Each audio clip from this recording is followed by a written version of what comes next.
I think this whole show is a continuation of me thinking about the question, what is this object called painting?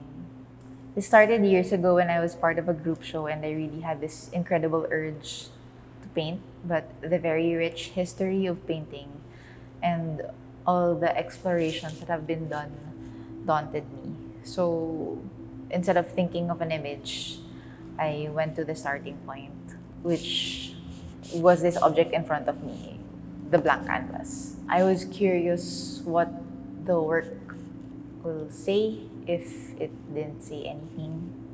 This big painting, entitled Cage, was a reference that I had since 2020. It started out as an installation inside another gallery, wherein I draped canvas onto an empty wooden stretcher of the same size as the current work that you see in front right now. What is shown in the painting are the materials that are often hidden when we see the finished artwork. What's interesting for me is that painting holds a certain aura and it has a kind of power. But if you really think about it, it's just made of wood and cloth and paint. It serves like a kind of body that we ascribe meaning to, whether the artist or the audience.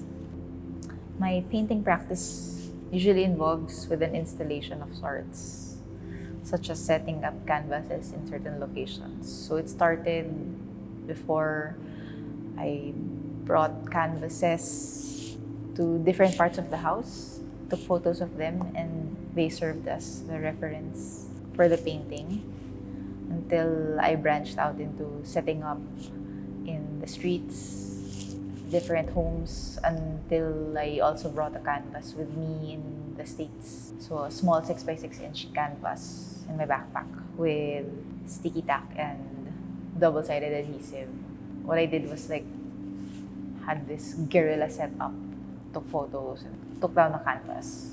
But I feel the piece behind me, entitled Song, is the most challenging to date.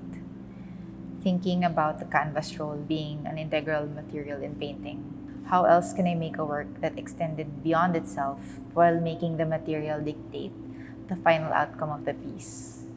I have this image in my mind of different pictures sharing the same fabric, and in each of these pictures, they inform each other.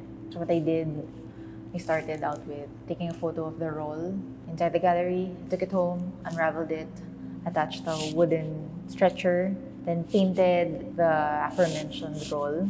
After painting it, I brought the roll and the canvas attached to the gallery, took a photo of it, brought it home, unraveled, attached another piece of wood to the unraveled part, and then painted the most recent reference that I took. So rinse and repeat until I reached the 3 paintings here behind me.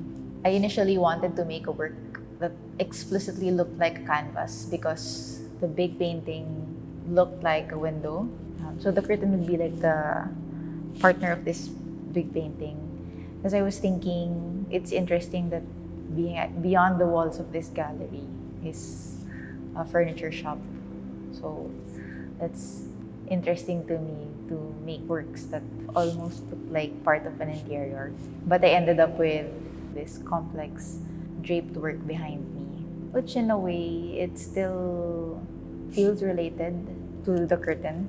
I think there is something futile, but also liberating about the whole process of making this installation. The title, The Song of a Bird That Fell in Love with Its Cage, in a way pertains to the evolution of my practice, from being intimidated by the emptiness of a blank canvas to being curious about the possibilities of this object that we call painting.